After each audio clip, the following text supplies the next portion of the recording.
This is what happens when a made-to-measure men's suit lands on a master tailor's bench for alterations.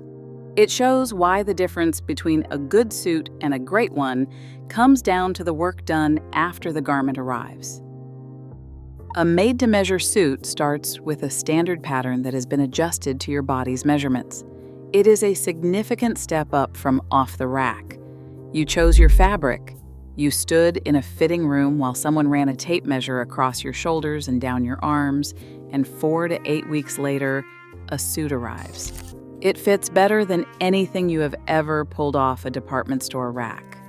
But here is the thing most guys do not realize. Many made-to-measure suits actually expect you to have key areas tailored further. The suit that arrives is not the finished product. It is the starting point for something better.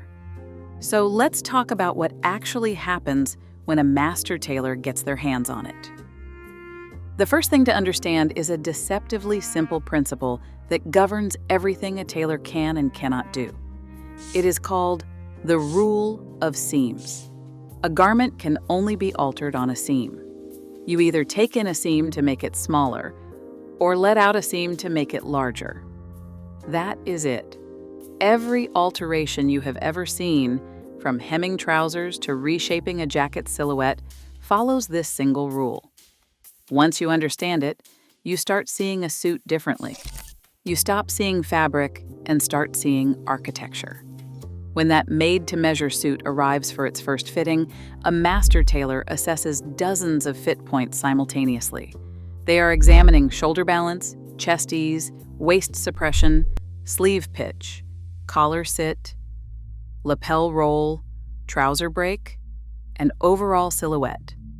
A thorough first fitting typically reveals 15 to 20 adjustments needed. And the primary tool at this stage is not a needle or a pair of shears. It is tailor's chalk. Those temporary marks guide every cut and stitch that follows. And if you have worried about chalk ruining your fabric, do not. It comes off instantly when steam hits it and does not impact the garment at all. Now, let's start with the jacket, because that is where the real craftsmanship reveals itself. The most common jacket alteration for made-to-measure suits involves taking in the waist. If you have broad shoulders and a narrow waist, or if you have simply lost weight since your measurements were taken, this alteration transforms the entire look. A skilled tailor will often do this across 3 seams rather than 2. That means they are not just pulling in the side seams. They are also taking in the center back seam. Why does this matter? Because distributing the alteration across 3 seams allows the tailor to reshape the jacket to your back without disturbing the original balance of the garment. A less experienced tailor might just yank in the sides and call it done. A master tailor thinks about how every adjustment ripples through the entire construction. Then there are the sleeves. The sleeves of a suit should fall to the wrist and show roughly 1/4 inch of shirt cuff beneath. It sounds simple. It is not. Because if your sleeves need shortening and your jacket has functioning buttonholes, you have a real problem on your hands. Shortening from the bottom seems obvious, but it throws off the button spacing. Those buttons are not placed at random distances. Their positioning is deliberate, proportional, designed. So a master tailor will shorten through the shoulder instead, detaching the sleeve at the sleeve head and reattaching it at the correct length. This preserves the buttonhole placement, including any contrast-colored top buttonholes. It is a technique that demands considerable skill. Done poorly, you end up with twisted sleeves or misaligned patterns. Done right, you would never know the sleeve had been touched. This kind of work can take 3 to 6 hours and starts north of $100, but it is the difference between a suit that looks altered and one that looks like it was always meant to fit you. And then there's the one thing even the best tailor will tell you not to mess with: the shoulders. The shoulders are where all the magic happens in a suit jacket. They are also nearly impossible to alter once constructed. Making significant changes to shoulder width usually requires completely rebuilding the jacket, and that can cost $200 to $400 or more. Often that exceeds what the suit itself is worth.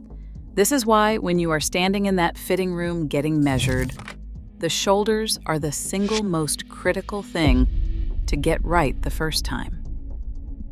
Moving to the trousers.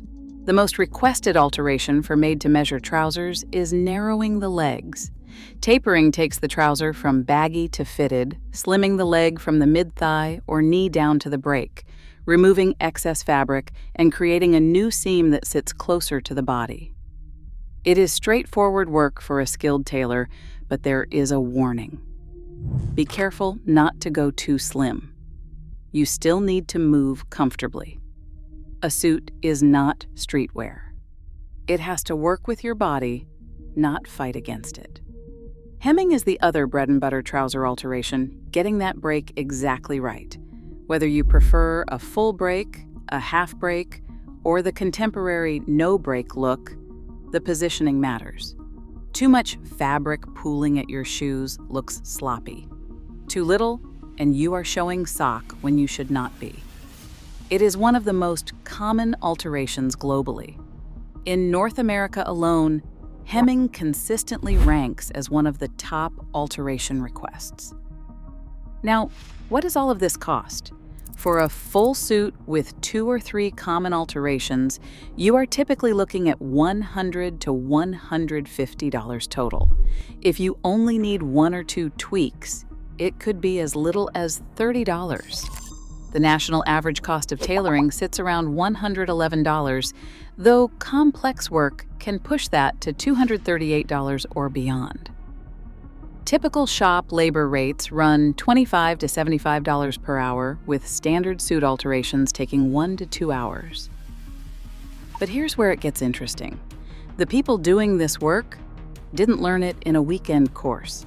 A tailoring apprenticeship lasts 3 to 5 years, and even then, you keep learning. John Davis, a Savile Row-trained master tailor specializing in coat making, joined the trade in 1964 at age 19. Even then, that was considered a little late. His first interview was with Fred Stanbury of Kilgore, French and Stanbury, one of the legendary houses. The Savile Row Bespoke Association launched its apprenticeship scheme in 2007, and to date, over 100 young people have graduated and gone on to work at the highest level of handcrafted tailoring. There is no upper age limit and no formal qualifications required to begin. Just hands willing to learn and patience measured in years. And consider this, a full canvas jacket, the kind of construction you will find in truly fine suits, requires 40 to 60 hours of handwork. While half-canvas suits use canvas only in the chest and lapels, a full canvas extends throughout the entire jacket. Whether it is a notch lapel, peak lapel, or shawl collar, hundreds of tiny pad stitches are sewn by hand to shape the lapels and allow the canvas to move with the wearer. That canvas is not glued like the fused construction found in cheaper suits, where the interlining eventually bubbles and delaminates. Instead, it is basted with long, loose stitches that let it float inside the jacket. Over time, it develops memory. It learns how you move, creating a personalized drape unique to your body. It is like breaking in a baseball glove. Stiff at first, then pure comfort forever. That's the thing about a truly well-altered suit. It does not wear you. It works with you. It drapes, it breathes, it responds, because it was built with purpose, patience, and actual hands. Whether you are working with a super 120s worsted from Dormeuil or a heavier 14-ounce tweed, the global market for tailoring and alterations is projected to hit nearly $14 billion by 2034, and that growth tells you something.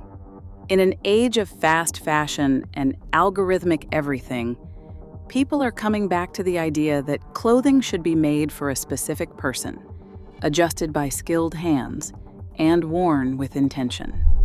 When you buy a made-to-measure suit and invest in proper alterations, You are not paying for fabric and thread.